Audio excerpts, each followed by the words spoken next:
Ever since I started collecting again last year, I've come across these bumps in the road where I've thought, oh, why did I do that? And that's what I'm going to talk about today with this video. I went down the PSA 10 route, which I kind of figured would happen since I went away in 2018. And then all of a sudden, as I've learned looking back, I was away from the hobby during the pandemic. So I had no clue about people going and buying base PSA 10s and the skyrocketing prices. That was all stuff that I learned as I came back into the hobby this year. So when I came back in, I had a pretty good plan of what I wanted to do. First, I wanted to go and start collecting the goats. I thought, I go to these card shows all the time and I never see the goats anywhere. Usually they're really high-end prices, and for the most part, most of us don't have thousands of dollars to spend on this stuff. So I thought, okay, so what I'm gonna do is I'm gonna go look at Jordans and Brady's and Gretzky's and things like that. And I'm gonna look at PSA 10s in the $50 to $100 range. I'm gonna have a showcase of these things, and what that's going to allow people to do is come and buy some really cool cards at a really decent price.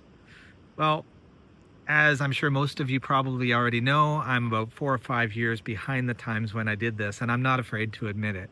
So I'm going to show you a few cards where I kind of dove into that. But believe it or not, I actually came across, or I came away with a couple things that I'm going to use as I go forward. So I'm going to focus on Tom Brady. All right, I know the Mahomes thing's going on right now, and he's pretty awesome as it is. But at the end of the day, Mahomes still really hasn't eclipsed even half the stats in the Super Bowls that Tom Brady has. So I thought, okay, this is a guy that I'm going to really key in on. So I went and I started with the 2002 SP Authentic.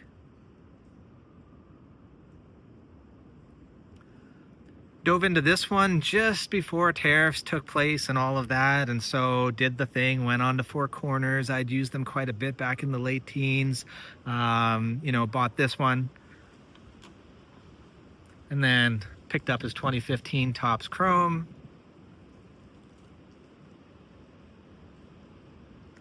Now the thing about both of these cards, as I've kind of come to understand, PSA 10s, they're gorgeous cards. Third year card, thinking this is going to be a great way to start off. They're around $50 to $100, give or take. Okay, I can't remember the prices exactly. But then I started to dive a little bit deeper as I started to accumulate these cards.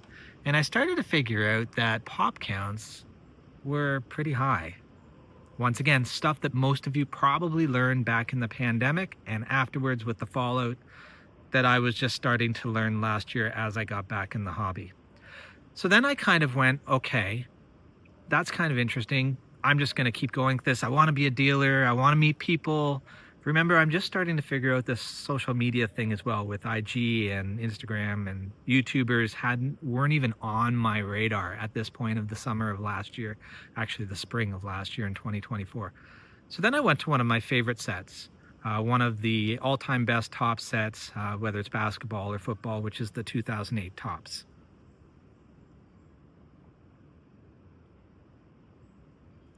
Once again, gorgeous card. I absolutely love this design with any of the sports. So pick this one up and I'll come back to it in a second. Then of course, I'm also going down my lane that I've talked about in past videos, which are these here. And this is 2008 Upper Deck. Gotta have a horizontal Brady in my collection that I can talk about with people and possibly resell. Not really at a profit, but just to kind of bring people to a table at a local card show. So as I'm going through these, I'm starting to realize that there's a few of them around. And as I went through the spring and into the summer of last year, I started to really understand that. So looking at the SP Authentic, there are actually 1,300 of these PSA 10s out there. Yeah. Kind of thought that's one I'm going to have to try and get rid of at some point. Then that Topps Chrome, little lower, but just over 800 PSA 10s. That one doesn't do it for me either. So then my favorite set, the 2008 Topps. This one's not too crazy actually. It's only got 120 PSA 10s. I know it's a base. I know the Chromes are out there. I know that 8s and 9s are fine. But this is a gorgeous card, and I'm doing a little better. It's only about 32% of the population graded total. And then my lovely horizontal card, kind of the same deals, 220-ish of these around. I mean, everybody, it's not their thing, horizontal cards, I get that. This one runs at about 60%, so not too great. I'm gonna go back to this one right here, my 2008 tops.